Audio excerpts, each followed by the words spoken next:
How should I describe Sly Cooper?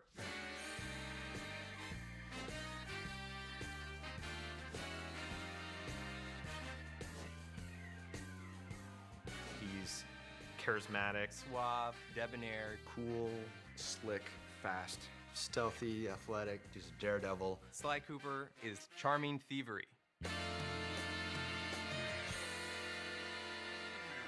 We started with the idea that we wanted to do an action game where the primary character was a thief.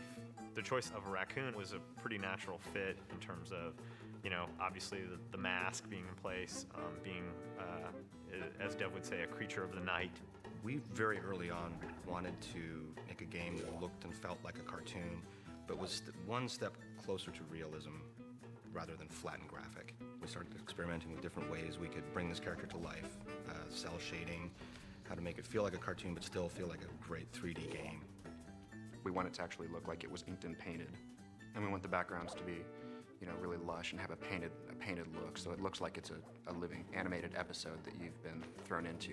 When you look at the game, initially, the first thing that draws you in is the beautiful art style and lush, very, very lush look of the environments. But when you actually play the gameplay itself is lush as well.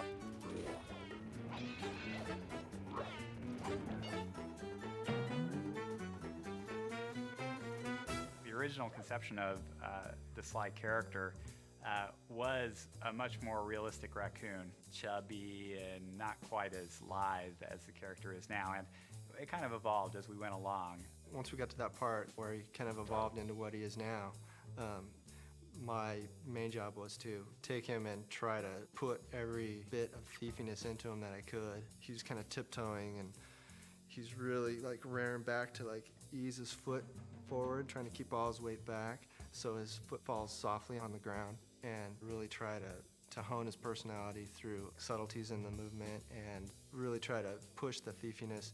Is we wanted Sly to feel really agile. We wanted him to feel like Sly could do the most amazing physical feats. You want to let the player of the game feel like they're a thief. Not like a real thief, like you wish thieves were.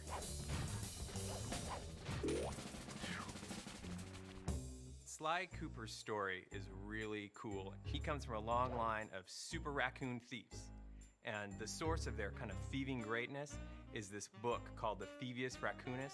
It's this incredibly valuable heirloom that is stolen from Sly's family when he's very young. He has come of age, and now he feels it's his noble duty to take back the Thievius Raccoonus.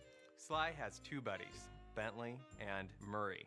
Bentley provides a lot of the plans for their missions. He does a lot of things that are very important for Sly to complete his missions. Murray has a huge case of Sly envy. He wants to be Sly in the worst possible way, and he has absolutely none of the capabilities to do it. A hero's only as good as his villains. We wanted to create villains, making them dangerous, making them menacing, making them goofy. Just giving them as much personality as Sly Cooper.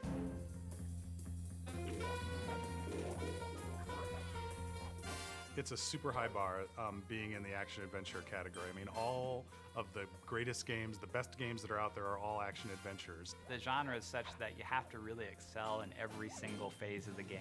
Going from saying Sly should be sneaky to actually having him feel sneaky in the game is hard. You have to start and you have to get the animation right, then you have to figure out how the engine's going to play the animation and how it gets affected by where he is and what he's doing and how the player can feel in control at the same time.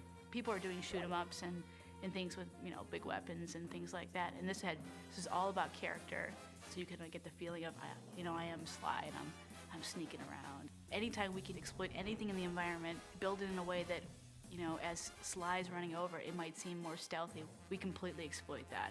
And our golden rule is whatever is thiefier wins. If you want to make a game that looks different, The PS2 gives you the opportunity to do that. As a programmer, it has a ton of tools for solving all sorts of different types of technical problems. A big focus for us has been in getting our tool set to the point where the artists were really unconstrained. Artists will come to us with, they want the game to look this way, or boy, can we have a line around all the characters, the cell shading that we do, or how can we do the lighting models so that things that are bright have certain colors on them. And they have a lot of really cool ideas, and I and the other people on the programming team work on trying to get the technology put in place so that we can make those ideas happen. What we were able to do was put together our own lighting algorithm in vector units and then do the same thing for the cell borders that we put around all our characters. We could get it to all run super fast and have it all look different than other games. That was really our goal from the start, was to have a game which looked different.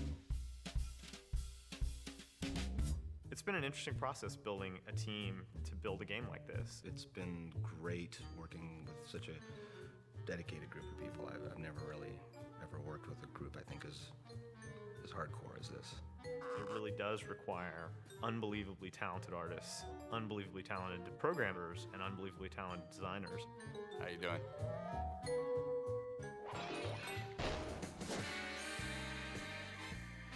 The designers, I think, have done a wonderful job of giving players the experience of sneaking and being a thief, and at the same time making the designs accessible to people so that you don't need to be a super gamer in order to play it, although there are tons of things that are in the game for those people. We're making a game that anyone can play. You can't just have great art, you can't just have great code, you can't just have great characters, you gotta have it all. It's not about just how the game looks, it's about how the game plays and how the player experiences it. And it's all about having fun. You can make a really cool character, but if he's not fun to play, it's not worth doing.